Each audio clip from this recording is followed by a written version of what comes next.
Fala aí, pessoal, sejam muito bem-vindos a mais um episódio do podcast Os Economistas, o melhor podcast e único de economia do Brasil. Certo, Excelente. Titão? Corretíssimo. E aí, quem nós temos hoje? Um convidado super Nós especial. estamos aqui com ele, Felipe Arraes, ele que é engenheiro de gestão, bacharel, formado Ciência e Tecnologia pela UFABC. Então, agradeço o Luiz Inácio por isso. Opa! Manda um beijo pro Luiz. Um beijo, Rolão. Também é engenheiro mecatrônico pela Middlesex University of London. Engenheiro mecatrônico, o que esse Pela cara tá fazendo aqui? Middlesex. Middlesex Uma boa University. Não sabe pra onde vai, foi na Middlesex.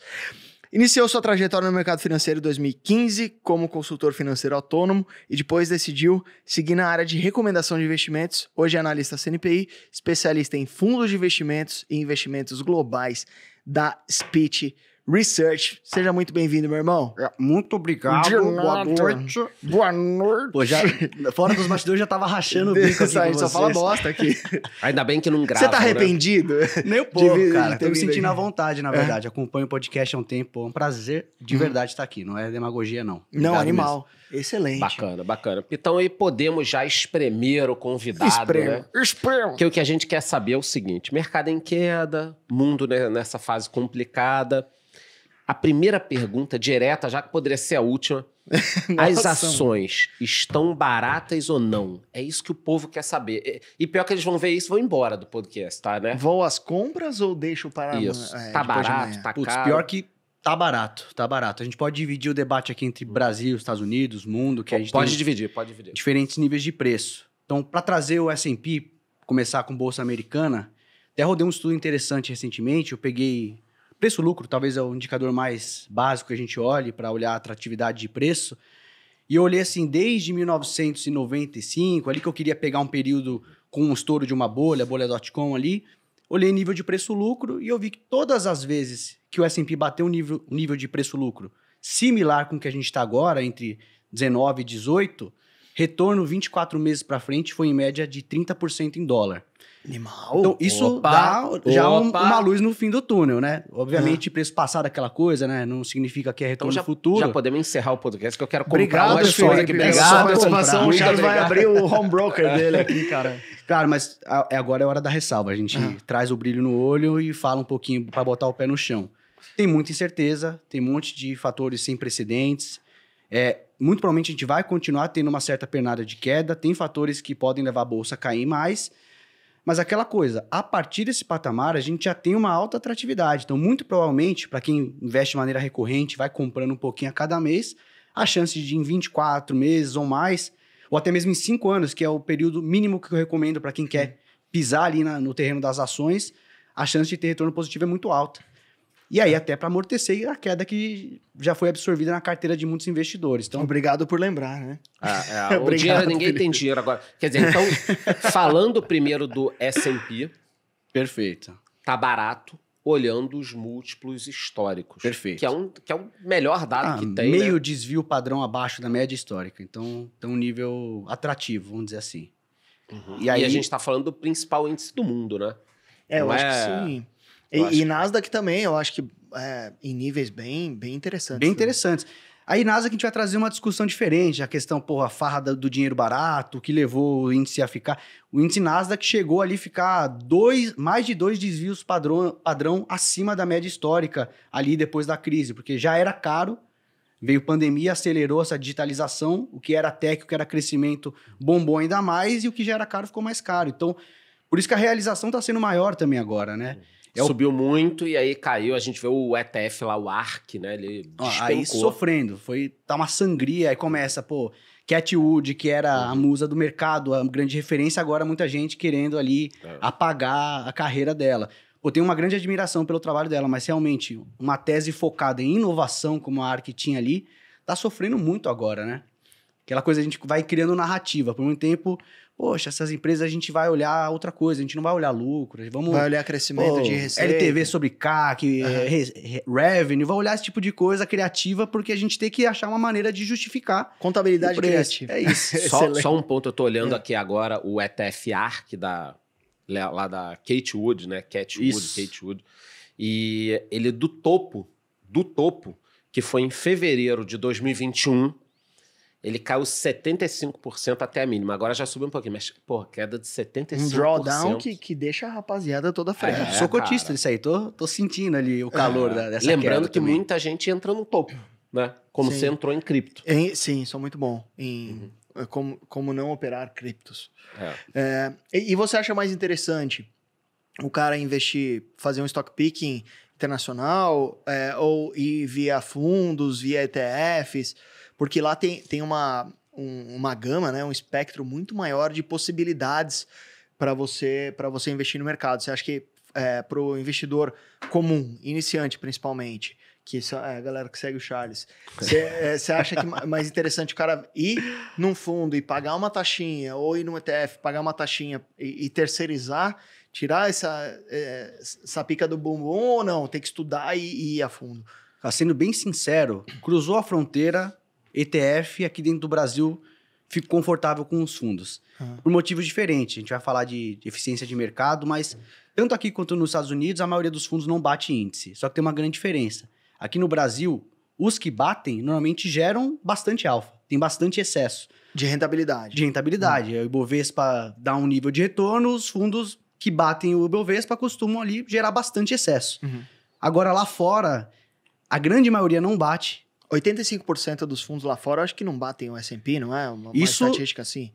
Chega até a ser mais. Se a gente estica Muitos para morrem, 10, se 15 fundem anos. com outros, Perfeito, né? perfeito. Tem uma publicação anual da Morningstar, que é o barômetro da gestão passiva versus ativa. Eles vão monitorando após 1 ano, após 3 anos, aí tem a mortalidade que explode, a maioria não chega a 10 anos, e depois de 10 anos, o índice de fundos que batem o S&P é menos de 10%. Eita. E aí, tá, beleza, mas então eu sou capaz de achar aquele fundo que vai gerar o grande excesso. Aí você olha em média, tá bom, vamos pegar esses 10% que batem ele depois de 10 anos. Você vê lá que o alfa, depois de taxa de administração, é 0,5 ponto percentual. Ou seja, calma aí.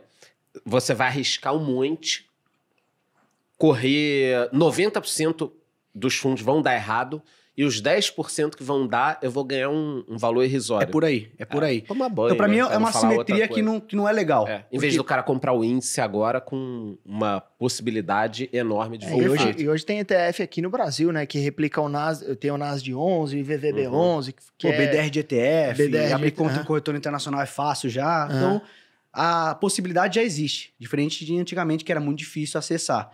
Mas assim, trazendo o debate para o mercado brasileiro, aí... Até porque eu tenho que defender meu peixe, né? Sou responsável por uma série de fundos de investimento, sou especializado em análise de fundos de investimento e tem bons gestores aqui no Brasil que geram alfa há muito tempo. Com retornos- Nomes. Pô, IP é uma casa fundada em 1997 Sim. e tem ainda uma vocação global, né? Tem ações globais no portfólio, o Bulgari, Brasil Capital, tudo bem, estão numa janela muito ruim, estão caindo, a gente pode até discutir o motivo, né? Principalmente porque o que está subindo é commodity banco. Esses fundos estão tomando muito resgate também? Tem Muito, que vender as muito, ações, muito. aí derrubam o preço das próprias ações, Muito, né? muito. E tem o fato também de, pô, o que subiu no Ibovespa principalmente, commodity, banco, e esses setores não eram muito bem contemplados na carteira dos gestores. Muito case de consumo, muito case das novas techs que tem aqui no Brasil, e é o que mais está sofrendo agora. Então a gente brinca, pô, o Ibovespa reage de um jeito, a bolsa vai para outro lado, né? Porque Ibovespa é commodity, banco. Então, aqui no Brasil dá para encontrar bons gestores. Eu acredito que quem está começando, escolheu um bom fundo que passou por uma curadoria, tem grandes chances de bater o mercado no longo prazo, mesmo pagando taxas altas. Lá fora, cruzou a fronteira, o debate muda completamente. E é até um paradoxo isso, porque, pô, mas por que lá a maioria perde do mercado? Mercado mais eficiente, né? Qual que é a chance da gente ter uma leitura de mercado melhor do que a média e interpretar uma informação de um balanço e agir antes disso se refletir no preço?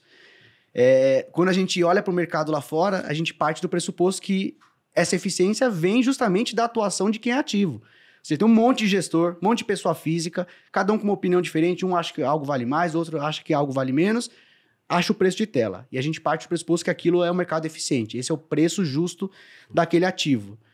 Tá bom. Então, se todo mundo investir passivamente no mundo, parou, acabou a gestão ativa, agora todo mundo investe através de ETF. Acabou o argumento do mercado eficiente, né? Então, é um paradoxo. Pode ser que no futuro a gente mude esse discurso. Pô, todo mundo está se tornando passivo, é um movimento que está se tornando cada vez mais verdade. E aí vai acabar a eficiência e talvez quem ganhe dinheiro no futuro, a gente vai gravar esse podcast aqui de cabelo branco, barba branca aqui e falar que o mais vantajoso é stock picking lá fora. Mas hoje eu sou time dos ETFs. Fala uns aí Boa. pra rapaziada. Não Uns precisa inventar ETF. nem muita moda. A Aham. gente pega um IVV lá fora, né, VOO, os dois seguem o S&P 500, eu acho que isso é o pacote completo do sucesso. Às vezes não é sexy, né? Chega para um amigo no bar e fala, pô, eu invisto num ETF de S&P. Puta, você é chatão. Então, você acha, pô, que porra é essa? É bem mais legal falar, comprei Tesla, comprei Netflix, comprei Meta. Que Monster. na realidade estão dentro também Perfeito. desse ETF, Então, né? pô, a gente menospreza o poder do índice S&P 500. São as 500 maiores empresas dos Estados Unidos. Ah. Que estão ali porque têm modelos de negócio superiores e merecem. E o S&P captura, inclusive, mudança de comportamento, né? Você olha a S&P há 20, 30 anos atrás, só tinha petroleira ali no top 10. Hoje, acho que a maior petroleira é a 46ª posição, algo assim, porque foi capturando uma mudança estrutural de hábito do mercado. As techs agora são mais de 30% do S&P. Então, você leva um pacotão de empresas bem-sucedidas, pagando muito pouco. As taxas lá fora são muito baratas. Muito Sim. barato, muito barato. Esses ETFs que eu citei aqui, IVV e VOO, os dois custam 0,03% ao ano. Porque os caras ganham no volume, né? Então, Sim. tem muita gente operando e fica bem baratinho mesmo. Então, assim, é meio óbvio, assim, no-brainer, você vai para um ETF sim, você vai ter ótimos retornos no longo prazo. A partir daí, depende da maturidade do investidor querer ajustar a carteira de acordo com a sua visão. Pô, a gente pode trazer fatores, eu gosto muito de investimento em fatores, posso trazer ETF setorial, pô, eu gosto mais dessa tese, os temáticos. Pô, cheguei até a ver um vídeo seu no passado, quando você falou de metaverso, acho que 2 ETFs que você comentou no vídeo também eram recomendações lá na série Você é Investidor Global. Pô, isso cabe numa carteira. Se você gosta do tema, você pode encaixar um pedacinho. Só sempre faço ali o disclaimer que não desapegue do bom e velho S&P. Deixa um pedacinho ali ancorado ao mercado. É o que eu falo, né? 90% do meu patrimônio tá em papai com mamãe. Que aí vai Simples. ser exatamente esse tipo de ativo, S&P E os 10% de bicicletinha. e bicicleta. O que é bicicletinha? Bicicletinha, Verdade. frango assado, né? E tudo isso. Então, nesses aí pode entrar um ETF tipo meta de metaverso. Pode. Resto, não. No resto entra o quê? Um IVV, Perfeito. entra um VNQ. Perfeito. VNQI. Investimento imobiliário. Porque assim, ó, vamos lá. Eu gosto de fundo imobiliário aqui no Brasil. Sim. Aqui, Paga yields mais interessantes do que os REITs. né? E isento, né? Quem não tem fundo imobiliário é louco, né? Sim. Só que aqui eu entendo dos fundos. Eu sei a regra. Tudo bem que os fundos dão um jeito de alavancar, mas eles não podem se endividar aqui nos Estados Unidos. Pode. Então, vamos lá. É que o REIT é uma empresa constituída de uma Isso. forma diferente. Não é que eles Diferente. estão fazendo canalices, né?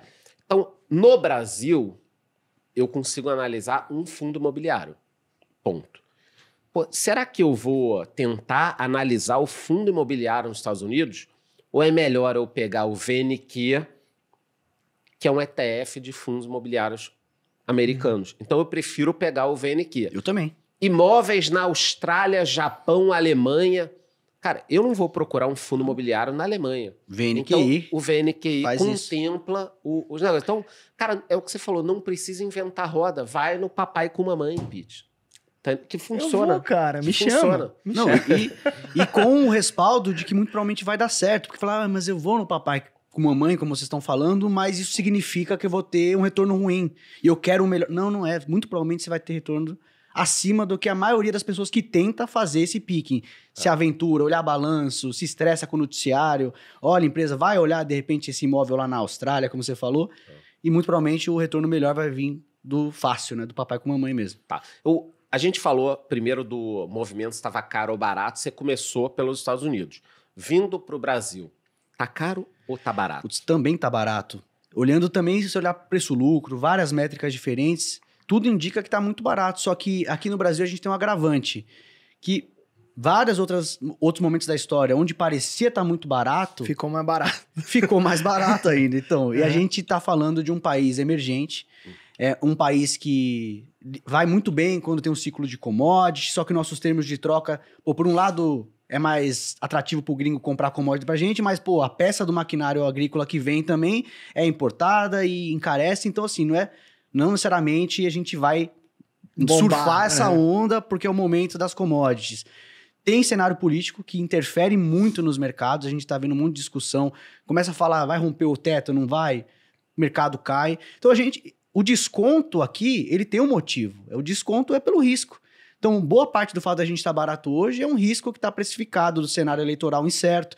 Pô, a gente está discutindo aqui, é Lula ou Bolsonaro, tá, mas decidir quem vai ganhar não resolve tudo, porque vai ser qual Lula que ganhar? Vai ser um Lula paz e amor? Vai ser um Lula mais progressista mesmo? Ganhar tipo Bolsonaro? a Argentina, né? Perfeito, perfeito. Ou vai ser um cenário que nem tá acontecendo na América Latina aqui, que tá ganhando governantes de esquerda, mas estão botando como ministro gente mais à direita, mais da ala conservadora. É aquela frase lá, que nem violino, você pega com a esquerda, toca com a direita, né? A esquerda no poder, mas coloca integrantes para poder ter uma responsabilidade fiscal. Então a gente não sabe direito qual que vai ser o caminho, qual que vai ser a equipe econômica. Então eu tenho um pouco mais de ceticismo. Tenho mais convicção para falar dos Estados Unidos para os próximos 5 anos do que para a Bolsa Brasileira. Apesar de sim, tá barato. Olhando várias métricas, comparativo de preço histórico, parece estar muito atrativo agora. Não é para largar a Bolsa, eu invisto em Bolsa Brasileira também. Mas eu fico com muito mais ressalvas e medo do que pode acontecer com o cenário brasileiro. Você também tem medo da Bolsa Brasileira, Pete? Cara, eu não tenho Estamos muito... machucado, né? Que? Machucou um pouco. Machucou. Deu uma machucada, mas eu acho a composição do índice brasileiro horrorosa. Né? É muito banco, é muita empresa que depende de commodity. E eu acho que tem, para quem gosta de estudar um pouco mais, ou quem gosta de assinar uma research um pouco mais a fundo, acho que tem como você achar ali excelentes papéis. Assim, para mim, o que estão fazendo com as construtoras brasileiras que estão listadas em bolsa, assim, é um crime. Trisul cair 70%. Um crime não. Pra mim é maravilhoso. Tem empresa que fica abaixo do valor patrimonial, quase ali negociando. Do que tem em caixa. Né? Do que tem em caixa. Então, acho que assim, nas crises, para quem gosta de ir um pouco mais a fundo, ou que assina uma casa de análise, alguma coisa assim, você consegue identificar oportunidades. Você fala, eu vou vender tudo, vou vender a minha mãe para comprar tudo em construtora, mãe. Não gosto tanto de você. Eu prefiro a Zetec. Assim que subir a construtora, você recompra, mãe, né? Pode ficar tranquilo que eu recompro. Ganho dinheiro na bolsa, compra a senhora de volta. Fazer um trade com a mãe. Então, assim, eu acho que a crise em mercados mais... em que não é todo mundo que olha igual o mercado brasileiro, eu acho que você consegue arrancar mais alfa, mas tem que estudar, não é todo mundo que é viciado em investimentos igual a gente, né? Então tem que ter por isso que eu acho que o caminho é esse que você falou. Assinar uma research é um caminho excelente, porque tem alfa para extrair aqui no Brasil mesmo. Sim. Agora, se você quer fazer isso, teria que se dedicar muito, para você realmente ter tempo de olhar a empresa e fazer escolhas acertadas no longo prazo, porque é um trabalho difícil, difícil, né? Você quer saber o que é alfa. Perdão, alfa é um excesso de retorno. Por exemplo, vamos dar um exemplo aqui. Ibovespa subiu 10% e a carteira do Lucas Pitt aqui rendeu 15%. Lucas Pitt, portanto, gerou 5 pontos percentuais de alfa. Então, é um excesso, é o que você gera a mais de retorno em relação a um índice de referência que seja minimamente comparável. Então, quando você fala, tem aqui 5 fundos de investimento que geram muito alfa, quer dizer que o gestor consegue capturar isso. Estão batendo o Ibovespa consistentemente. Tá vendo, galera? Tá e explica o que é beta, já que a gente tá nessa vibe grega. Beta é um retorno médio de algum mercado, uma característica única. Vamos dar um exemplo. Eu pego uma ação e falo que o beta dela, o Japão, é um mercado de beta mais alto. Quando o mundo está crescendo, um momento positivo, por ser um mercado de beta mais alto, normalmente o Japão sobe mais do que a média. Ele é mais sensível à mudança de preço. E o contrário também é válido. Num cenário de queda, mundo com dificuldade, o Japão tende a ter mais volatilidade, sofre mais, cai mais. Então o beta seria uma média, um retorno intrínseco a algum mercado, algum ativo, alguma classe medida mais ativa. De volatilidade também. Perfeito, né? Porque o beta a gente pode falar do jeito mais fácil que é a média de mercado. Então o Ibovespa seria um beta do mercado brasileiro de ações. Só que a gente pode ter um beta do setor de tecnologia, um beta setorial. Então cada conjunto de empresa tem o seu próprio beta, tem o seu retorno intrínseco atrelado a ele. Acho que o setor de varejo é uma grande forma de você explicar isso, né? Porque quando a economia está indo muito bem, o setor de varejo porra, então ela tem um beta mais alto, e também quando a economia se retrai por não se tratar de um bem de consumo essencial, ela também cai mais. Então, mercado acho que de beta mais alto. É um mercado, um setor em que o beta é mais alto, ou seja, mais sensível a como que a economia tá... acho que já que você falou de varejo, quer dar uma palavrinha aí, porque tem uma turma que nos segue... tá levando um calor em Magalu, em Via, em... O que aconteceu com o varejo? Porque, de repente, todo mundo só falava de Magalu. Magalu, quem vai ser a nova Magalu? Quem sabe a Magalu? E Magalu, e Magalu. E quem comprou Magalu... E aí? A rima tá pronta. Olha, eu vi com uma rima. O que que... Quem comprou Magalu o quê? O Magalu tá perdido. Tá, entendi. Cara, aqui a gente E tem aí? uma particularidade também de a gente não ter um mercado de tecnologia tão consolidado. Então, entra nessa cesta do que é mais crescimento, empresas que são do varejo, de consumo. E a gente viu esse oba-oba com as empresas que eram as mais techs aqui do Brasil, pô, TOTUS, que aí já é mais para tecnologia TOTUS! mesmo. Tô tomando um mega Totos. fumo na Neogrid. Tô abandonando, inclusive. Mas Você continua. não aguenta mais, Charles? Não, cara, a empresa ela tem que estar barata e tem que também mostrar alguma coisa, uma Aham. reação, né? Como negócio, né? Então eu tô fazendo uma limpa na minha carteira em empresas que não estão Que se te mostrando decepcionaram. resiliente na economia real, não no preço do ativo. Sim. Porque o preço do ativo ele Envolve é em função... expectativa, envolve um monte de coisa. Então se a empresa não reage, aí você tem que abandonar. A gente não tem que ficar preso a um ativo, né? Isso o investidor tem que entender, né? É Não ciclo tem que você casar vai... também. Exatamente, mas continua aí no varejo. Não, para dar uma opinião mais geral sobre o setor, teve uma onda boa, a gente pode falar particularmente, a gente viu o exemplo da Magazine Luiza de se multiplicar muitas vezes, ter um pouco desse efeito de olhar o retrovisor, a gente achar que uma tendência passada vai se manter para o futuro também. Um cenário de juro um pouco mais baixo acelera esse perfil de crescimento, o dinheiro é mais barato, a empresa toma um crédito, rola a dívida, então teve um caminho que facilitou o crescimento dessas empresas. Veio pandemia e tudo mais, beleza, vai trancar a economia. O que vai sobreviver nesse momento? Quem está preparada para Isso. navegar no meio digital. Então, Magalu tinha uma operação muito boa no digital, consolidada, e a gente começa ali a procurar coisas para se apegar. Poxa, se é digital agora, o que eu compro de digital aqui na Bolsa Brasileira? É o pacotinho do nosso tech. Magalu é tech, né? Magalu vira é tech, pô. vira nesse setor. Então viram oba-oba, e aí cada vez ia ficando mais caro. Negociado ficou uma barbaridade, quantas vezes lucro chegou a ser negociado a Magalu. Mas é uma boa empresa, não tem a ver com a empresa ser ruim, mas Isso, tudo tem isso. preço. Foi se exagerando, foi encontrando narrativa para justificar cada vez mais aquele preço, cada preço. Agora tem um momento que reverteu essa tendência global. As maiores economias do mundo diminuindo taxa de juros, sendo mais contracionistas, e agora a gente volta, a gente brinca que o lucro voltou a ser moda, né? Então a gente vai começar a olhar para os indicadores e querer ver mais resultado no presente do que esperar um crescimento futuro de alguma empresa. Então, Porque assim, antes o cara queria crescer e depois a gente vê como é que cresce, lucra. lá na frente rentabiliza, lá na frente vem o dinheiro, mas agora com o dinheiro ficando mais caro, porque os juros estão subindo, o custo de oportunidade aumentando, a gente quer um pouco mais de resultado no presente. Pô, não Sim. vou pagar para ver se essa empresa vai crescer tantas vezes e me dar um lucro lá na frente. Eu vou privilegiar quem tá me dando resultado hoje. É o velho investe. É o velho... Velho. Só vocês ficam me zoando aqui do velho investe. A carteira do meu canal ela tá muito melhor que Bovespa por um motivo, porque ano passado, quando eu comecei a montar, eu fui nessa linha. Eu falei, não, galera, o mundo tá num momento complicado. Vamos aqui Papai com no mamãe. velho investe papai com mamãe. Banco, energia, saneamento, fundos imobiliários. Cara, a carteira tá muito bem. Por quê? Porque ativos pagadores de dividendos, eles não caem absurdamente numa hora dessas se eles estiverem pagando dividendo. Porque uma hora... O dividend yield fica tão Exatamente, atrativo você que olha é lá, isso. Banco do Brasil... Petrobras chegou a 20% de dividend yield. Exatamente. Então, em alguns momentos, vale a pena você ter esse tipo de ativo. E essa crise aí, para quem começou a investir agora tem 20, 30, 35 anos de idade, ela pode ser o melhor aprendizado da vida.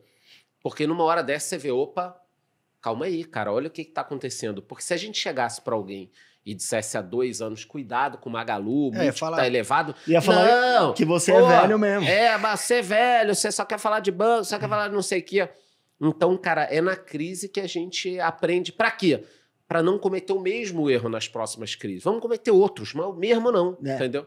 Então, eu acho que o varejo é isso, pode falar. A gente foi exagerando. E não precisa nem voltar tanto atrás. A bolha.com teve muito disso, de inventar narrativa, de a gente procurar... Nos anos 2000 ali, né? No começo ali, quando estourou. Eu peguei essa. Então, e aí, naquela época, então, você deve se lembrar, inventavam uma narrativa. Pô, não, você tem que olhar isso, você vai olhar mais para isso. Não, o lucro é legal, mas olha aqui o potencial de inovação, essa empresa vai disruptar não sei quanto. Pô, Cara, a bolha.com foi pior que a de agora. Porque agora... Era mais novidade, né? Não, também. agora qual foi a moda? As empresas valiam múltiplo de receita, o que é uma loucura. Aham. Porque muitas empresas colocaram os preços dos produtos baixos, tinham dominar muita o mundo. receita para dominar o mercado, mas não davam lucro nenhum, davam prejuízo. É só ver aquela série We Crashed, que eu já Aham. recomendei perfeito. 40 vezes aqui pra galera, né? As empresas faziam isso. Na bolha.com, algumas empresas eram avaliadas pelo número de acessos que elas tinham na internet, mesmo se não E vendesse não era nem nada. receita. Tipo, a empresa tem 20 milhões de acessos na internet. Caramba, 20 milhões? Pô, então vale 200 milhões de dólares. Por isso que, sei lá, 70%, 80% das empresas desapareceram. Acabaram, cara. Acabaram. Perfeito. Uma crise Entendeu? demorou anos para se recuperar. A bolsa para voltar no mesmo patamar depois do estouro da bolha demorou muito tempo para voltar ao normal. Mas assim, a gente tava vendo coisas parecidas. Lá era o acesso que a gente justificava o preço, hoje é o número de clientes. A empresa não cobra nada do cliente, mas tem um monte de cliente dentro, eu Que valho loucura, mais por cara. conta disso. Depende, como que você vai começar? Será que na hora que você começar a cobrar esse cliente, você vai vai ficar ter... pistola? Ele vai ficar pistola? Você Aham. vai ter o mesmo número de clientes? É o que a gente discute para Banco Inter, para Nubank. Sim. E aí A gente gravou um episódio, A gente gravou um sobre episódio. bancos ó, digitais. já que você tá falando, Vai, segue, dá um pô. soco aí. Segue, porra.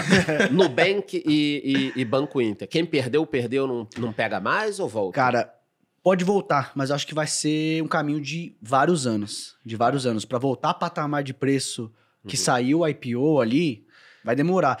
Eu vejo com melhores olhos o Inter, porque tem uma operação que é mais ampla, já estava indo bem em outras plataformas. Já tem seguros. Já tem seguro, já estava Tá rodando. mais próximo de um banco de varejo do que um Perfeito, banco, perfeito. um banco pequenininho que só tem crédito via crédito, que é bem baixo, e via cartão de crédito. Perfeito, tá também. atacando várias frentes. Plataforma de investimento já é maior, consolidada. Nubank comprou a Isinvest. Pô, Isinvest que tinha tudo na mão lá, 2014, era maior e, sei lá, não sei o que errou no meio do caminho, mas estão tentando resgatar agora. Mas o Inter tá Virou com a no plataforma... Invest. Virou no Invest agora. O Inter... Não investe, é foda. É, o nome é horrível. Não- é péssimo. o nome- O nome é péssimo. Não investe. Easy Invest era super bacana, né? Easy Invest fica fácil. É. Não investe, parece que você tá falando É. pro cara não investir. É verdade. Uhum. Não, mas o Inter tá atacando corretora internacional, abriu serviço, vai fazer conta viagem. Então tem um leque de produtos maior, até vejo ali um caminho de prosperidade e rentabilização no presente, de fazer dinheiro já no De presente. zero. Uhum. Agora o Nubank é um caso complicado, né? Tem 1/3 da população e tá meio que tipo aquele 60 meme do John milhões de Travolta, clientes. assim, Então, né? É. e o discurso do management é tipo, confia, nossa estratégia é para muito tempo, a gente Estratégia poderia... Amazon, né? Ficar vários anos sem dar lucro, uma hora vai porrar, né? Dizendo, eu poderia estar dando lucro agora, mas eu escolhi não, porque é um projeto, você tem que confiar na gente. Tudo bem, eu até acredito que a empresa vai ser próspera, mas recuperar nível de preço, quem entrou no IPO vai ficar sofrendo com aquilo muito tempo. Talvez se você comprar agora, seja ali mais fácil você ver aquilo subindo em algum momento, mas do IPO vai ser uma estrada de alguns anos, pelo menos essa visão que eu tenho. Não sou um especialista em Nubank, setor de fintechs, mas a opinião que eu vejo setorialmente falando é que estava um exagero de preço. E já também que você puxou essa pena aí, vamos trazer a Que galinha, ele né? puxou? Puxou uma pena, vamos trazer a galinha. Você falou O setorialmente. Charlão tem 379 anos, né? Setorialmente, tá barato, né? Quais seriam os outros setores baratos? Hoje, que você olha, tipo, cara, isso aqui tá legal, aquilo tá legal. Pode falar tanto nos Estados Unidos quanto aqui no Brasil, em qualquer coisa que esteja barato, que o pessoal tá sem dinheiro. Putz, se olhar em termos de referência mais... Setores. Pô, se olhar médias de 3, 5 anos de preço, obviamente tá mais barato, o que mais caiu foi tech, mas tem um monte de incerteza, então eu fico reticente de apostar. E aí depende muito do cenário. Por exemplo, pensando em 4 cenários possíveis para a economia norte-americana. O primeiro, o Fed leva a economia para uma recessão ali. Nesse cenário de um juro mais alto, provavelmente o setor bancário iria bem, né? Ganha dinheiro emprestando dinheiro, poderia deixar sua carteira mais resiliente. Quanto maior a taxa, maior o spread que ele entuba e aí ganha mais. Perfeito. Tá? O cenário que a gente mais deseja, acertou aquele chamado soft landing, né? Que é o Fed conseguir desaquecer a economia só o suficiente para a inflação controlar. Nesse cenário, a gente resetaria o ciclo, o que vai performar melhor é early cyclicals, né? Consumo discricionário, pô, a galera que tava com medo, não vai reformar a casa, talvez volte, pô, vou comprar eletrodoméstico, não vou, porque tá muito incerto. Consumo de bens não essenciais. Bens não essenciais, acho que iria bem, automóveis, esse setor poderia andar bem.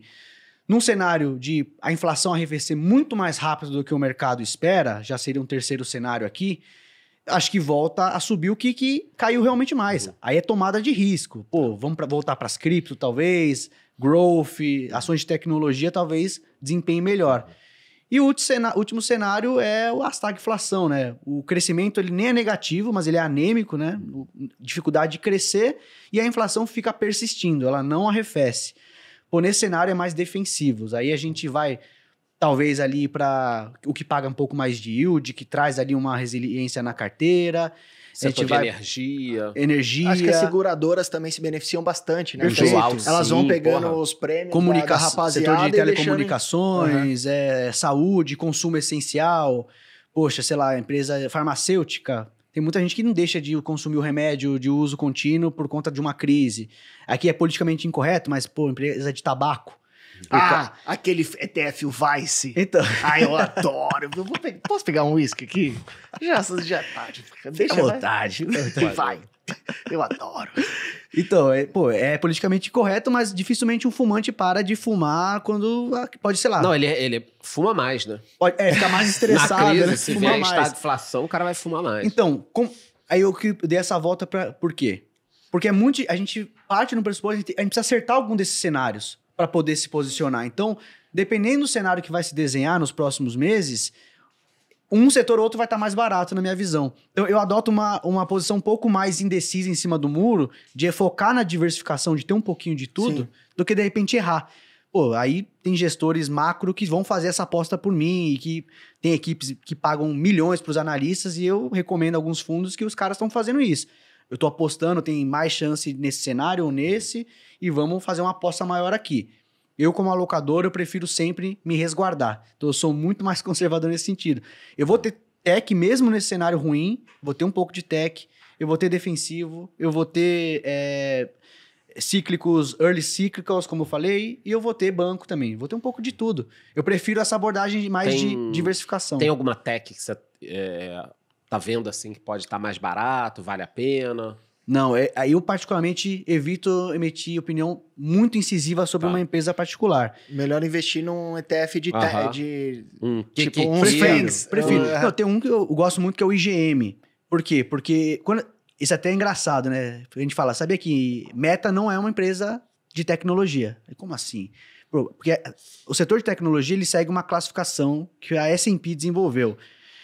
E aí, se a gente olhar friamente, o que entra no setor de tecnologia, a tecnologia da informação do S&P, é o que é de fato ligado a software, a hardware, então Microsoft. Então, empresas como Amazon, Meta, ficam fora do setor de tecnologia. Meta é uma empresa de comunicação, varejo, né? Amazon é consumo discricionário, Tesla consumo discricionário. Então, se você pega um ETF de tecnologia, às vezes você nem investe nas empresas que você quer investir. Então, o IGM é um ETF lá fora que é de tecnologia expandida. Pô, ele já traz essas queridinhas, tem Amazon, tem Netflix, tem empresas que não são desse setor rígido de tecnologia. Ou você pode ter a opção de comprar um ETF de growth, que aí já vai englobar qualquer empresa que tem esse perfil de procurar crescer mais do que a média de mercado. E aí, naturalmente, captura o que é tech de verdade, o que é essas... O QQQ, eu acho que tem algumas boas também. Perfeito, porque aí pega top 100 do índice Nasdaq ali. E aí, é um índice de crescimento, na minha opinião. Pega tudo. O QQQ é uma boa aposta. Você tem o NASD 11 NASD aqui 11 também. Que replica o QQQ. Que replica o QQQ. E para quem quer China Tech, quem quer China Tech é o CQQQ. Aí eu prefiro vazar. Vazar. Gastar em whisky. Vaza. Eu prefiro, porque aí o retorno difícil, é difícil, né, cara? Difícil. A gente já falou algumas vezes aqui daquele documentário chamado China Hustle. Esse é sensacional. Não sei se ainda tá no Netflix. Eu acho que saiu do Netflix. Quanto de fraude, de empresa fantasma. Sumiu seriado. Sumiu. Mas manda um beijo pro Xi Jinping, só pra você não sumir também. Então, assim, eu acho... Mas muito bom, né? Eu acho muito bom. E eu acho difícil você... Assim, a gente já tem fraude em empresa que estava no novo mercado, não sei o que lá, 2 auditorias. Imagina quando você tem um governo que flerta com um capitalismo Às vezes nem só seletivo, que eu flerta, às chamo. vezes abraça e beija mesmo, né? Sim. Não fica nem só no flerte. Então, assim, você tem alguma exposição a esses países que têm um risco associado de governamental maior? Sim. Assim? Eu gosto da exposição em China, mas bem moderada, justamente por esses riscos particulares. E aí tá um mercado para a gente fazer um contraponto com o que a gente falou dos Estados Unidos, que talvez a gestão ativa tenha o seu valor. Então, por exemplo, eu recomendo fundos de gestão ativa em China, que a gestora é chinesa, ela mora lá e ela tem essa possibilidade de tanto de conversar melhor com o management, de gastar sola de sapato, de visitar, e aí blinda um pouco mais essas pegadinhas. Que é o que falta no China Hustle, né? O cara coloca um satélite E aí, ali. quando começaram aí começou a descobrir que tinha problema, que a fábrica era uma mentira, não tinha nada. Então, para a China, você tem uma possibilidade maior de ganhar dinheiro. E China também é engraçado, porque tem dois mercados. Tem a China para gringo ver, que é a bolsa de Hong Kong, que é o que normalmente a gente conhece mais, as grandes empresas. O que vai para os Estados Unidos através de um ADR, né, que é a versão americana do nosso BDR, normalmente é o que está listado em Hong Kong.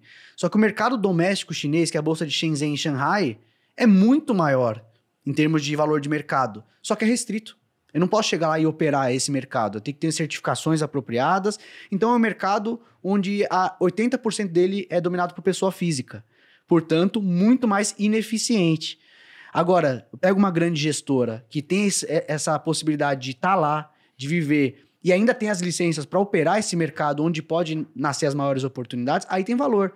Pô, pessoa física normalmente exagera no sentimento, se apavora. Faz bosta. Pode ofender. Eu queria ser educado aqui, mas normalmente mercados que têm dominância de pessoa física são mais ineficientes. Mas aí você disse isso, e para quem tá vendo a gente aqui, provavelmente já quer saber o seguinte, tá? Você falou isso.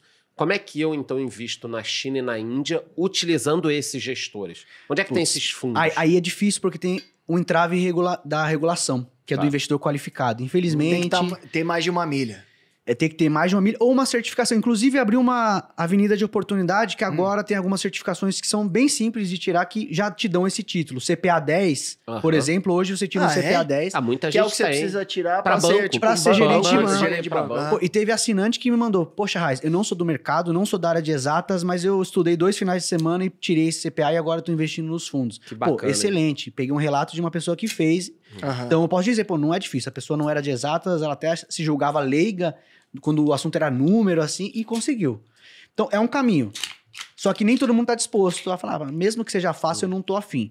Nesse caso, a decisão passa por ou vou ter muito pouco China para investir de forma passiva, porque aí você vai pegar o mercado inteiro. Via China 11, por exemplo. Um China 11, ou um BDR de ETF, um BX39, ou comprando lá fora o MX, comprando de maneira ampla o mercado chinês. MX? M de macaco e Xi, de China. Que ele segue o índice da MSI, né? MSI China. Sim. Então, é o MX. Então, ou comprar uma redução de maneira pequena, bem uma posiçãozinha pequena da carteira, para não cair em pegadinhas, mas se der certo, você participa da festa. Até porque a China vai ser a maior economia do mundo até 2030, então... E a Índia também, né? Índia também, pô. Foram uma das 2 únicas economias que não... encolheram em 2020 com a pandemia, China e Índia, né? Então tem oportunidade para extrair. Agora, se tiver a possibilidade de aproveitar um bom fundo, faça isso. Se quiser estudar para tirar uma certificação e aí se tornar qualificado, também é um caminho. Ou não quer fazer isso, compra um ETF passivo, mas faça de uma posição reduzida. Aí só molha o pezinho, né? Para não correr risco demais. Eu tenho 4 ETFs da Ásia, 2 chineses e 2 da Índia. Aí dessa forma eu estou exposto lá. São posições pequenas, se a Ásia crescer muito, tá tudo bem, se não, não tá. É o CQQQ, que eu falei que é de tecnologia, o CHIQ, que é CHIQ, que é de consumo da China, recomendação, que exclui... Não é recomendação. Não é recomendação, coloca aí que exclui tecnologia. Da Índia, o INDA e o EPI. EPI é mais focado em dividendos e o INDA é o índice geral da O jeito da mais Índia. fácil ainda. Quer pegar uma exposição mais ampla e quero pensar o menos possível? Compra um ETF de mercados emergentes. Pronto, acabou. Ele vai ter 40% de Qual China. seria esse ETF? Rússia. Aqui no Brasil, o BIEM39 é um BDR de ETF. Tem o da XP, que é o EMEG11, que é uma forma também de comprar. Qual que é esse? É um ETF de mercados emergentes. Então, ele investe... Não, qual que é o código? Pode repetir? EMEG11. EMEG11. EMEG11. O primeiro, Caramba. o do BDR. É o BIEM. EM39. Esse é o BDR de ETF que segue um ETF O lá Charles fora. já abriu uma boleta aqui, mano. Não, é pra eu falar Sei. pra galera, porque esse aqui O de Charles vai na mercados manada, emergentes pelo Brasil, eu não conhecia. Nos últimos 2 anos, muitos fundos viraram BDR, né? Perfeito. Isso é um negócio bacana, que a pessoa tá com preguiça, não quer. Para mim, isso foi uma vitória. Esse É. mercado de BDR abrindo tornou mais acessível. E E deu mais Democratizou, liquidez também, né? né? deu mais Gente, aí, ó, liquidez. R$43 tá aqui. Não Quer tem dizer, Perfeito, tem desculpa. acessível. É uma acessível. dose do negócio, desse drink de maçã que eu tô tomando aqui. Às vezes, dependendo do bar que você vai, tá até mais, né? É, tem esse problema. Aí você fica, mano, eu compro 3 Itaús ou eu tomo um drink Então, de aí é maçã? difícil, né? Você tem que investir no setor de bebida alcoólica. Aí você já Ambev, faz seu hedge, Ambev, né? Se eu continuar comprando Ambev por mais 20 anos, eu vou sentar no conselho daquela porra lá. É sério, cara. Falaram que você tem que investir no que você conhece. Eu tô comprando Ambev desde que eu me entendo por É gente. isso.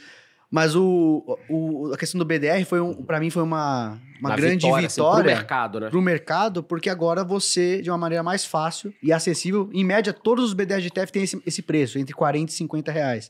Então é muito democrático, acessível, mas ainda tem muita desinformação. Por exemplo, você vê corretora de investimento internacional, quando vai, obviamente, vender o seu serviço, fala muito mal de BDR. Sim. Então sempre vai ter gente falando mal, principalmente da questão da liquidez, que não é um problema. Não é, cara. Hoje são centavos entre comprador e vendedor. Não sei se são os robôs ali que ficam São os formadores de arbitrando, mercado os e eles market põem o makers. robô. Perfeito. Eles Mas colocam um existe robô. esse mito. Existe esse mito Não, mas da, é uma da bobagem, liquidez, cara. né? Se Existe. você, Mas se até você legal abrir pra o gente book de falar sobre ofertas, isso. se você abrir o book de ofertas desses ETFs que você estava comentando, todo mundo fala, você vai deixar dinheiro na mesa. Hoje não mais, cara. Não mais. São centavos de diferença centavos. Entre compradores e vendedores. Então, Então, no parem de falar começo, bosta. no começo o spread máximo permitido era de 2%. Então, se você não tomava um certo cuidado, você poderia perder 2% em toda compra ou venda. Então, beleza, foi um pouco mais de verdade.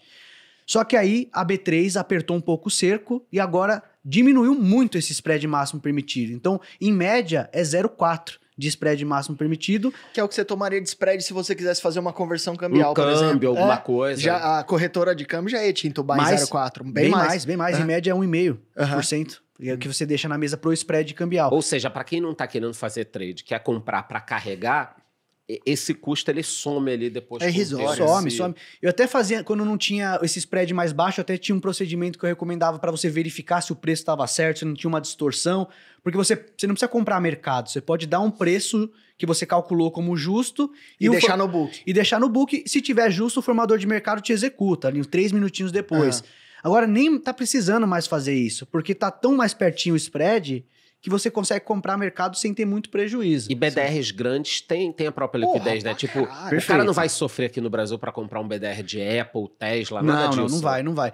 Tem alguns, por exemplo, BDR de ETF de renda fixa global, que era o que faltava na prateleira para o investidor realmente ter uma Já carteira. passa o código. Não tenho nenhuma recomendação disso ainda. Por quê? Porque nesse nicho ainda não tem contratação de formador de mercado. Então o preço ainda fica um pouco mais solto. boa. Aham. Mas por que não tem? É que não contrataram. Não, mas os contratos de formador de mercado na B3 são renovados semestralmente. E vence agora em julho. E o negócio lançou 2 meses atrás. Então, você vai contratar um monte de formador de mercado para ficar 2 meses e depois fazer de novo a papelada inteira. Então, eles esperaram mesmo. Aí depois vai. E agora, final de julho, começo de agosto, já vão ter contratado e aí vai virar líquido também. Aí não vai ter problema. Mas tem... Eu não sei os tickers certinho, mas tem que segue o HYG lá fora, que é de high yield. Você tem um que segue o BND lá fora, que ele é investment grade. Explica pra galera que é high yield, que eu acho bacana. Perdão, assim. bom, ainda bem que vocês vão me cutucando pra Sim, usar não, a tecla porque o SAP pessoal aqui. gosta, fica perguntando, tá? E é legal, né? Porque a ideia é essa. Fala, Não, o yield. high yield é uma dívida que tem um rating de crédito um pouco mais baixo. Ou seja, aquela empresa tem uma chance maior de calote, então, portanto, ela tem que te pagar uma remuneração maior. Tipo um AGX. que tô Então, zoando. mas não é assim, nesse nível. Aham. inclusive no Brasil, eu falo, tem um crédito aqui que é AAA. Eu falei, não, o Brasil é um país high yield, é um país que tem um rating de crédito que não é considerado grau de investimento. Então, qualquer título de crédito aqui no Brasil fica limitado ao risco soberano. Então, você tem que fazer ressalva. Olha, Itaú é AAA Brasil. Beleza. Porque se AAA é realmente um risco de calote baixíssimo, a gente vai olhar para empresas dos Estados Unidos que são realmente AAA. Mas, de forma resumida, é isso. Acima de um certo nível de rating de crédito, a empresa tem um grau de segurança, ela é definida como investment grade, seria o grau de investimento. Abaixo desse nível, é high yield, paga mais retorno, corre mais risco. Voltando aqui pro Brasil, se bem que você pode até levar lá para fora, acho que uma pergunta bacana é a seguinte: você falou do que você gosta, então, e do que tem menos risco entrar agora, como energia e tudo mais. O que você evitaria ao máximo agora? Isso é interessante, né? O que não fazer. O que não fazer, cara. importante. O que a turma que tá assistindo a gente, que se machucou, que tá com medo, o que ela não deve fazer agora, essa pessoa, para não se prejudicar mais ainda? Não investir em investimentos da moda, temáticos principalmente. E sobre o temático, é uma faca de dois gumes que eu brinco. Teve uma importância em atrair a atenção do investidor. Porra, ETF de tecnologia, ETF de games, ETF de cannabis, ETF de não sei o quê. Cannabis eu tô com menos 77. Eu tô por aí também. Tô por aí. Eu gosto da tese, acredito, mas sim, teve essa questão que eu vou comentar de um oba-oba exagerado pra tese. E quando Achei montam, que você ia esquecer. Quando montam... Eu ia falar, cannabis, Eu adoro esqueci, ETF de cannabis, mas esqueci a tese. Sabe o que eu aprendi no mercado? Que quando chega o ETF temático, os ativos que ele pegou já estão caros. Normalmente é assim. Normalmente mas é fala assim. aí, fala aí, pode falar. Então, o que não fazer? E eu ia falar que é uma faca de dois gumes. Tem um lado bom que é trazer o holofote para isso. O brasileiro, em média, não investia de forma internacional. Pô, agora viu tecnologia, as empresas que eu conheço, metaverso, pô, cannabis, games. Você cria ali uma familiaridade com o tema, você fica mais propenso a olhar aquilo e acaba investindo fora do Brasil. Então tem um lado bom. Só que o lado ruim. Teses temáticas necessariamente são concentradas. Estão sujeitas a riscos particulares que afetam todo aquele setor. Então, o caso de cannabis, para usar esse exemplo que a gente estava comentando, quando teve a eleição do Trump com Biden, se esperava que o Biden ganhando ia ser uma avenida de crescimento para uma agenda mais liberal, para caminhar aquela legalização a nível federal, porque hoje lá o estado é estadual, e aí estava caminhando a legalização a nível federal. Muitas empresas ali vendendo, a pandemia até acelerou o consumo de cannabis, consumo de produtos canábicos. Nem me fala. Acelerou pra caramba. Fale por você. As pessoas ficam em casa, naquele momento de pandemia a pessoa não quer visitar o dealer ilegal, então ela acaba comprando da empresa, mesmo que pague mais caro, da empresa legalizada, que ela não queria sair de casa. Então teve um monte de coisa que acelerou a tese. Ele manja desse. Você viu? Eu gosto da tese de games, eu gosto da tese de cannabis, pô, tudo que eu recomendo lá eu tento estudar bastante. Mas o que acontece? Tudo isso gerou um hype no tema que não estava ligado à operação da empresa, de fato. Foi um hype mesmo, um descolamento da expectativa maior do que a realidade. Aí começou muitas empresas do setor vistas como esse nicho de growth, de que vai crescer porque vai liberar. E tem teses que indicam que vai aumentar muito, só que tem que ter um pouco de calma, porque no presente, a maioria das empresas de cannabis que existem hoje são small ou mid caps. Ou seja, são empresas menos maduras, que já sofrem mais momentos de maior aversão a risco. Múltiplos elevados e múltiplos elevados, veio ali a onda do Biden, deixou mais caro e uma hora volta à realidade. Então a tese está despencando realmente. E a tese de games? Pô, a tese de games eu gosto muito porque tem a ver com tecnologia, com esse novo universo, metaverso. E eu acho que a economia digital vai caminhar para essa gamificação. Então tudo vai ter um pouco de interface de games. Empresas de games apostando em modelos de negócio diferente, de assinatura, por exemplo, que agora virou moda. E para a empresa é ótimo, porque ela tem recorrência de receita, né? Como que era o modelo antigo? Você tinha... Comprar uma fita do Nintendo 64. Hoje você assina o PlayStation Network. Perfeito. Assim. E era um modelo baseado em lançamentos. Ou seja, você tem que lançar sempre novos consoles, porque você depende da venda daquele console, e sempre lançar novos games que a pessoa fica comprando, até que lança um novo. Até que vem um brasileiro, coloca um chip que deixa o CD pirata rodar. Perfeito, 30 mil jogos num cartucho só, sempre o brasileiro dá um jeito. Sim. Mas agora, a gente tá tendo essa experiência de muito jogo em um com pouco investimento. Sim. Pô, e aí é ruim, porque quem gosta de game como eu, acaba assinando 30 assinatura diferente e joga nada, porque não tem tempo. Não tem tempo pra jogar mais nada, mas assina da EA, assina da Microsoft, assina ao mundo da Research. Então, é assim, eu entrei nessa, sabe bem eu falei, como é muito legal. Aí, a hora que eu vi, eu falei, fudeu. Vou ter que trampar. eu queria ser só blogueiro. Aí eu montei uma research, não dá. cagada. Inclusive, eu peco muito nesse lado mais blogueiro de rede social, porque não dá tempo. Você tem uma responsabilidade com o assinante, você precisa... Qual ETF? O Hero, por exemplo? O Hero ou o Expo são dois que eu gosto bastante. O Hero é H-E-R-O. Isso. E qual que é esse outro? ESPO. ESPO. Tem aqui também, tem o Jogo 11, que a Investo, uma gestora brasileira focada em ETFs internacionais, lançou o Jogo 11, Olha aí. que segue o ETF de games lá fora. Que já dá para comprar daqui do Brasil também. Então, a gente tava falando pra questão de o que evitar. Aham. Pô, essas teses têm potencial, várias delas muito provavelmente vão dar dinheiro no longo prazo, mas a hype deixou tudo muito caro. Tem esse lance, quando lança o ETF normalmente já tá no hype, já tá muito caro, e aí o retorno, a expectativa de retorno para quem entra nesse high ali é muito baixa, diminui, né? Então tem que tomar cuidado. Volta no assunto da diversificação. Não desapegue do bom e velho S&P. Quer brincar com temático, com essas coisas diferentes, faça com uma parte menor. 5% do 5%, patrimônio. o cara que é mais entusiasta vai para 10, 15. Isso da carteira Estados Unidos, eu tô falando. Do patrimônio como um todo, eu concordo contigo. Já é mais para 5% só. Porque senão você vai destruir patrimônio e às vezes você vai ficar anos para recuperar. Você estava falando sobre patrimônio e assim, não tenho o dinheiro do Charles, nem o seu, enfim, tô começando. Imagina. Mas conforme meu patrimônio foi crescendo um pouco, eu percebi que a diversificação geográfica vai se tornando um pouco mais importante. Você não quer ficar- Obrigatória, né? É obrigatória. Obrigatória. Quem tem fiosco tem medo. É isso. Não é mesmo? E aí eu percebi que e depois que meu filho nasceu também, eu falei, meu Deus, eu não quero ficar só atrelado ao Brasil, porque por mais que eu saiba que aqui tenha excelentes oportunidades, igual do mercado, o setor de construção, que eu acho que esteja muito barato, eu também não vou dar all-in em nada. E a minha ideia hoje é ter meio a meio. 50% lá fora, 50% Brasil, e dentro do Brasil eu tenho várias empresas dolarizadas, tipo VEG, Klabin, Embraer. Então você vai ficar, conforme o patrimônio vai crescendo, e não, nossa, olha como o Pete tem dinheiro, não. Conforme vai crescendo e suas responsabilidades vão crescendo também, eu fui diversificando mais geograficamente. Eu tô quase conseguindo chegar meio a meio, metade lá fora, Bacana, metade aqui. Como é que vocês estão, assim, a pizza de vocês? Eu, particularmente, por ser o analista responsável também pela série global lá Não na pode Split, falar. Não, eu posso. Eu queria falar que eu tenho um viés de gostar do tema. E eu tô Aham. mais ou menos no caminho que você tá. Minha meta de longo prazo é chegar nos 50% também. Mas é difícil pro brasileiro estar começando agora a investir. Que tem um viés doméstico. Em média, o brasileiro não investe em nada. Dos que investem, a maioria não investe no exterior. Então é um processo ainda. Então, para não assustar, até porque interpretar essa questão cambial exige uma certa maturidade. Todos esses ETFs que a gente está comentando aqui, listados no Brasil, BDR ETF, estão expostos ao câmbio. Uhum. Então, às vezes, o câmbio sobe 10% e a carteira de ações cai 10%, você tem uma percepção que não ganhou nada. E às vezes tá caindo só porque o dólar tá caindo. Então, assim, beleza.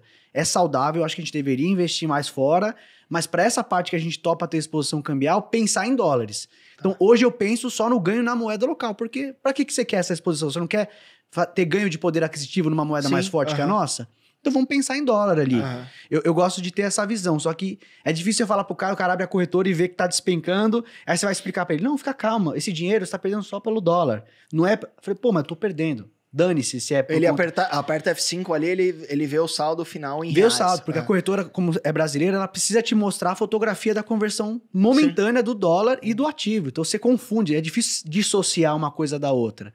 Agora, assim, então... E acertar câmbio é uma das coisas Não, mais nem difíceis. tento, nem tento. Cara, eu tentei durante 5 anos. Eu fui trader, swing trader de commodities agrícolas, juro, dólar, E o índice. câmbio importava pra caramba, pra commodity também na hora Cara, de operar. mas as commodities, elas seguiam tendências maravilhosas. O dólar é assim, chega um maluco e mete um míssel lá, tudo que você demorou 6 meses pra conseguir, Vai embora. em 6 minutos e você tava tomando um café. Ou Não, mas isso é comum. Acompanhando os gestores aqui do Brasil, quando a gente vai falar com o gestor macro, o especialista em câmbio tem uma visão, tem uma tese, aí tá ganhando dinheiro? Não, tô perdendo. Então, a maioria dos especialistas erram mais do que acertam ali. É muito difícil. Por isso que eu não pergunto, pra onde que o dólar vai? Eu falei, não sei. fala, mano. E nem quero saber.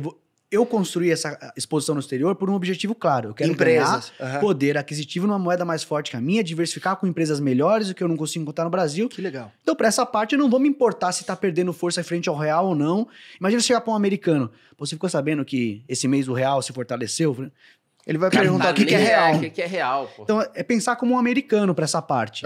Agora, pra quem tá começando, não recomendo chegar no 50%, que é a meta que você tá traçando, que eu também vou chegar lá também, porque eu gosto.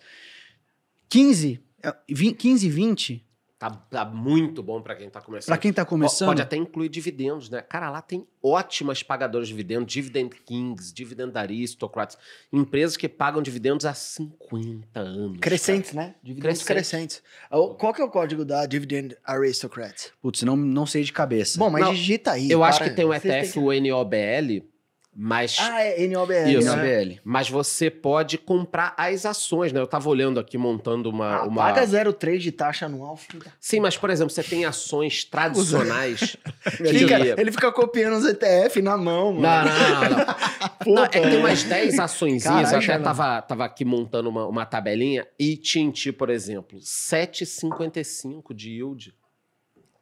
Porra, cara. Numa moeda forte é coisa pra cacete. 3M, né? quase 5%, Exxon, quase 5%, JP Morgan, 3,50%, Kimberly-Clark, 3 e pouco. Quer dizer, você está investindo em boas empresas, com décadas, que pagam dividendos. Numa moeda forte. Aí você pode ir para uma Coca-Cola, para um McDonald's, para um... Cara, dá uma diversificadinha, não é nenhuma Perfeito. recomendação, mas você vai investindo nesse tipo de ativo e deixa lá, pagou dividendo, reinveste, Reinveste, pagou perfeito. dividendo, reinveste. E essa abordagem que você sugeriu, achei perfeita, porque tem gente que cai na armadilha do dividend yield também. Tem um Olhar ETF pra trás, né? Não, de ver o que você tá comprando, né? Tem um ETF que era super dividend, não sei das quantas, pagando 9, 10% de dividendo em dólar ao ano. Pô. Aí você fala, beleza, aí você vai olhar. Mas vai ver o que A tem maior dentro. é 80% empresa chinesa que você nunca ouviu falar na sua vida. Então tem que tomar cuidado também com o que você vai comprar. E também lembrar que lá fora o dividendo é tributado em 30%. Então uma estratégia de dividendo lá fora é menos eficiente do que aqui no Brasil. E até fala, pô, mas se eu quiser viver de renda lá fora, como que eu faço? Eu prefiro fazer como você falou, escolher boas empresas. E aí se o dividend yield não for suficiente, você completa isso com uma retirada anual programada. Então você vai focar mais em crescer o bolo do patrimônio e programando uma retirada ali, sei lá, na casa de 4%, 5%, que a literatura já testou e limita a chance de você esgotar seu patrimônio antes da hora, você consegue viver de renda sem precisar ficar bitolado em olhar só dividendo, porque às vezes você escolhe empresas ruins ou negócios que estão desaparecendo, que vão se tornar obsoletos. Então, eu gosto, se você, como você falou, pô, Coca-Cola, JP Morgan... McDonald's, Pepsi, JP Só Morgan, vê onde o Exxon, Warren Buffett tá Chevron. investindo e vai na bota. Apple, Value investing. Apple, Dificilmente vai velho- errar, né? Apple, Coca-Cola, American Express, bancos. Costco. Esse é o papai com mamãe. Papai com Que mamãe. funciona. Aí, perfeito. E quantos por perfeito. cento de bicicletinha que vocês têm? Bicicletinha, seria É o Charles vai te explicar. risco, o é o rock and risco. roll, rock and É o roll. risco, rock and fucking roll. Cara, eu sempre separo por fatias. Então, na carteira dos Estados Unidos, você pode ter bicicletinha, sei lá, uns 10% de bicicletinha, O que seria 15%. o risco lá? Seria os ETFs temáticos, por exemplo. Os que você falou. temáticos, uns Cannabis, small cap, álcool. cannabis, álcool. Muita gente falando em urânio, né? Urânio, recentemente. Tem o ETF URA, né? Tem, Apesar de tem. ter gente que gosta de outros ETFs, eu tenho um pouquinho lá de URA. É uma tese para o futuro, acho interessante. Aí eu já colocaria na caixinha de commodities, que eu gosto também de uma alocação de commodities, principalmente. Fala sobre isso também. é legal. XOP, ETF de petróleo. Tem de petróleo, tem até. Agora vai me fugir o nome do ETF, é o DBC. DBC, que é uma cesta com as 12 commodities Já físicas tá comprando o DBC. mais negociadas no mundo. O Então, Charles é você foda. já leva uma cesta com tudo. Tem óleo de aquecimento, tem gasolina, tem petróleo, tem ouro, tem prata, tem cobre, tem trigo, tem boi gordo. Subindo Tem tudo. 38,95% em um ano. Sim, então é o que bombou. Mas falar, pô, mas já não foi as commodities? Elas já não estão caindo 15% da máxima? Já não deu? Sim, mas eu acho que tem tendências estruturais que vão continuar jogando a favor de um preço de commodities mais elevado, isso para os próximos 5 E anos. você pode também... Por que eu gosto muito de estudar até aquilo que está caindo? Porque o mundo é cíclico. Então, Perfeito. deixa guardado esse estudo. Daqui a 2, 3 anos, se nós tivermos um novo ciclo de commodities, eu já sei onde investir, entendeu? Então, cara, tudo é aprendizado, né? Não, perfeito. Pete? E a Tudo gente, pô, para dar exemplo disso, a gente tá passando um processo de desglobalização, vai. Pô, a Europa percebeu que não pode depender da Rússia, Estados Unidos não pode ter mais planta na China. É. Então, vai começar cada um olhar mais para dentro e vai precisar investir em infraestrutura. Pô, a Europa acabou de passar um pacote bilionário para investimento bélico, para fazer armamento, vai minério, vai um monte de coisa. Japão também quer se Japão, armar. ou tendência ESG, é lindo, mas para fazer a torre eólica, vai minério, vai prata para condutividade. Então, tem várias tendências estruturais no mundo que vão continuar demandando commodity. E se cada vez a gente vê essas tendências acelerando, pô, eu tenho uma confiança maior de que o preço de commodity vai ficar razoavelmente estável, agrega em diversificação na tua carteira e tem um quesinho de proteção ali, né? Do jeito que... Historicamente protege de inflação, joga junto com a inflação, Sim. commodity. Então um pouquinho ali na carteira eu gosto também de ter uma exposição do em jeito commodity. que o mundo tá precisando de energia, Pete, eu não vou me surpreender se aparecer empresa de carvão no índice ESG, cara. O pessoal tá desesperado, né? Por ESG energia, é o subiu meu muito. Opala. Perfeito. ESG Saiu a aprovação agora, energia com base no urânio agora já é classificada como energia renovável, a União Europeia assinou recentemente. Depois que passa um susto, a prova agora que assina qualquer coisa. Agora assina. Ah, isso é SG. Aí a hora que a porca aperta, fala... Não, e até essa questão da transição energética. Pô, parece que a gente do jeito que a gente fala, parece que a gente vai apertar um botão um dia e aí todo mundo para de usar. um switch, né? E aí a gente esquece o petróleo. Mas, na verdade, inclusive, a transição energética para ser mais sustentável vai pressionar preço de combustível fóssil. Por quê? Os investidores já estão com essa onda ESG e já não querem mais investir em empresa desse nicho. Isso significa, na prática, que essa empresa ligada a combustível fóssil tem menos financiamento. Vai passar por dificuldade de se financiar. Se ela não vai conseguir fazer capex para investir, ela vai perder eficiência, produtividade e o mundo ainda vai precisar usar combustível fóssil nesse meio do caminho. Então, nessa transição, a gente vai ver... É muita inocência achar que o petróleo vai para zero. $5. Não vai. A gente vai ver pressões de preço no meio do caminho. Seja em carvão, gás natural, petróleo, essa transição não vai ser suave e não vai jogar commodity energética lá para baixo de repente. Não, Olha excelente. Eu queria Então, falar um pouco sobre política. Pode falar, Vamos pode aquecer falar. essa birosca? Já chegamos aqui na uma horinha do episódio, mas podemos ir para Tá as dando últimas... 6 minutos ali, acabamos de Não, é começar. porque virou o relógio. Ah, tá. Os caras bebão, né? Virou o relógio. Começamos agora? Caralho.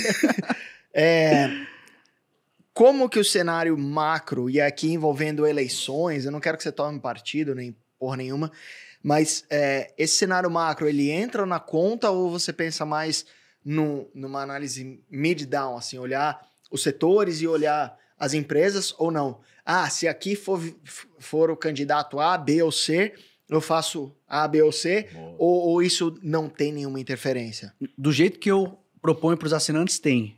Porque eu olho sempre tendências de como eu acho que o mundo vai estar daqui a 5 anos. Então, normalmente eu olho muito pensando 3, 5 anos. Então, uma mudança eleitoral hoje que mude uma agenda de como tocar o Brasil vai interferir no mercado daqui a 5 anos. Então, dependendo de como for o resultado, independente se vai ser Lula ou Bolsonaro, eu posso mudar de ideia. Então, o cenário construtivo que eu tenho para 5 anos pode mudar. Então, eu parto sim do cenário macro. Essa questão de transição energética, de commodity, já é um pouco da minha visão que me faz ter hoje commodity na carteira, porque eu penso nesse cenário de longo prazo. Porque se alguém carregasse commodity por 100 anos, o retorno agregado é quase nada. Porque é cíclica, né? Você vai perder, vai ganhar, vai perder, e no longo prazo você quase não ganha. Porque não é empresa, não gera lucro. Ou seja, tem que saber a hora de entrar e de sair, mesmo que não pegue o fundo e o topo. Perfeito, né? É um elemento mais cíclico. Mas eu não gosto de operar por curto prazo, mas eu tenho uma exposição em commodity porque eu acredito que em 5 anos ainda vai estar valendo e vai ter valor para a carteira. Então é mais ou menos para o cenário político. Obviamente, nos Estados Unidos é menos impactante, porque muda pouco, né? Um governante novo não vira de ponta cabeça o cenário, então isso interfere menos por lá.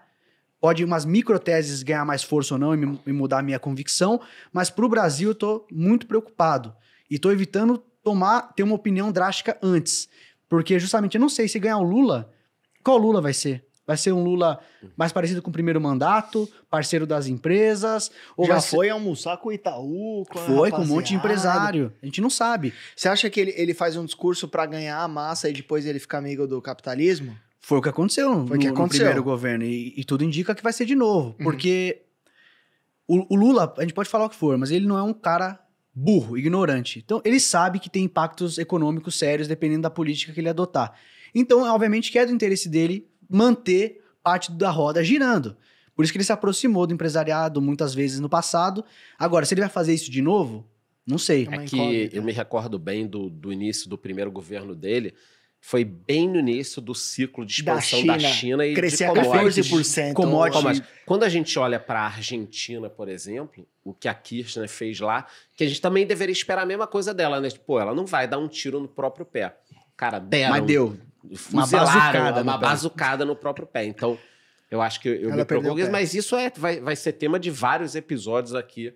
Vamos jogar mais para frente. Mas você considera o cenário macro? Considero. Se eu acho que o cenário vai impactar o mercado daqui a 5 anos, eu vejo uma visão construtiva ou não, isso muda a minha alocação hoje. O que eu falo até para os assinantes, noticiário, eu pouco me importo. Porque movimento de médio, curto prazo, não me interessa tanto saber como que vai estar o mercado no final do ano. Mas se eu acho que tem uma tendência que vai afetar o mercado daqui a 5, eu me posiciono hoje. Para capturar tendências mais longas. É assim como eu penso. Eu sei que tem valor no trade, em se posicionar mais rápido. Sim. Normalmente, se der certo, ganha mais dinheiro, inclusive. Mas eu gosto mais de tendências de longo prazo. Então, sobre o cenário brasileiro, eu ainda estou ali um pouco com a bunda na parede. Esperando um pouco, ver como que vão ser os discursos, como que vai ser a agenda. Os primeiros nomes dos ministérios, quando começarem a surgir, vai me dar uma diretriz também. Mas sim, eu considero. E pego também a opinião eu tenho o privilégio do meu trabalho proporcionar trabalhar com grandes gestores do mercado brasileiro. E ouvir muita opinião deles.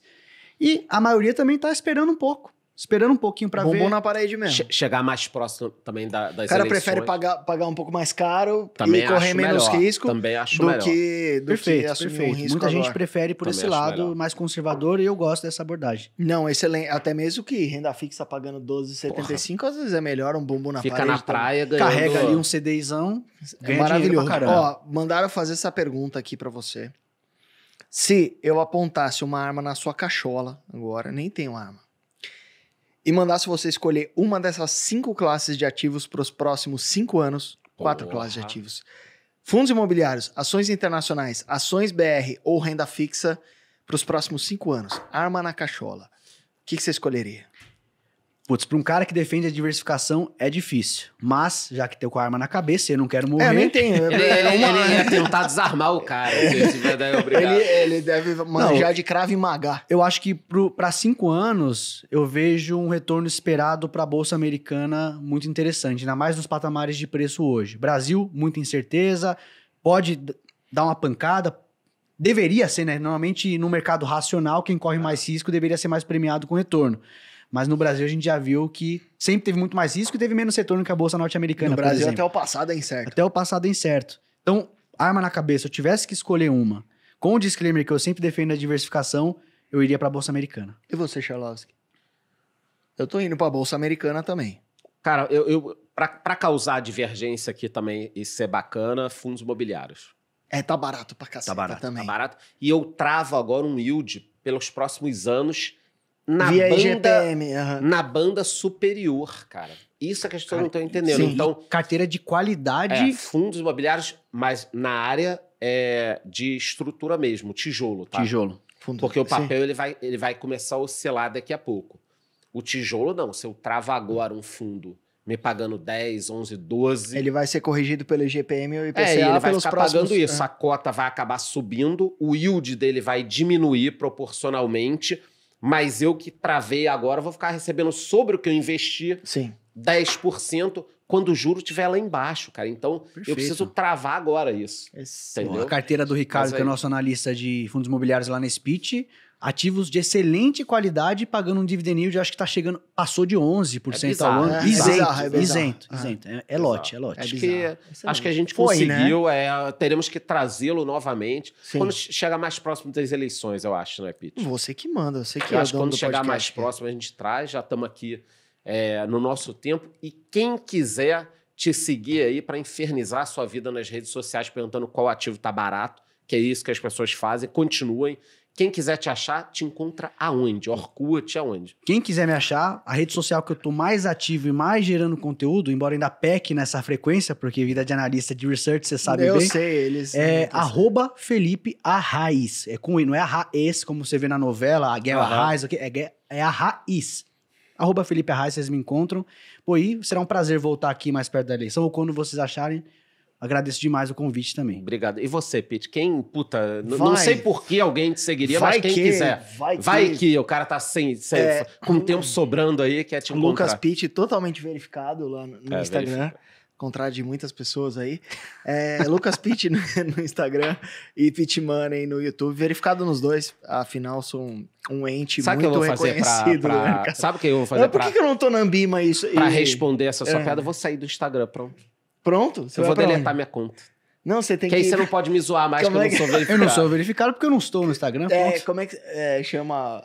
Vai pra Consola, da Renata Barreto, que ela vai te verificar lá, cara. Pode ser, pode ser. Então, Fala aí suas redes sociais, vai que e tem quem alguém. quiser me encontrar não verificado lá no Instagram, charles.vix com W, ou no YouTube, Economista Sincero. E é isso aí, continuem nos acompanhando aqui. Eu Pitão. acho importante, Charles, Fala, pode falar falar. que é charles.wicz e acabou. Porque eu já vi Pronto. que tem 2 Zs, Ah, 2 tem- W, estão Puta, eu fazendo tenho uns 25 fake dele. fakes, Mas por que, Tenho que 25. querem fazer fake de você? Dá um golpe, Golpe. pedem dinheiro. Perfeito, É? fizeram comigo. Tinha Golpe uns 5 fakes que É. derrubamos É. também. Sério? Se você não sabe disso, é porque você não tá procurando seus fakes. Eu comprei Pode procurar. 3 cursos seus e não tive acesso a nenhum. É. Enfim, eu acho que Mandou eu uns consegui. nudes lá, né? Pediram nudes. Mandei meu seio direito. Galera, lá. é isso aí. Até a próxima. Valeu, porra! Valeu!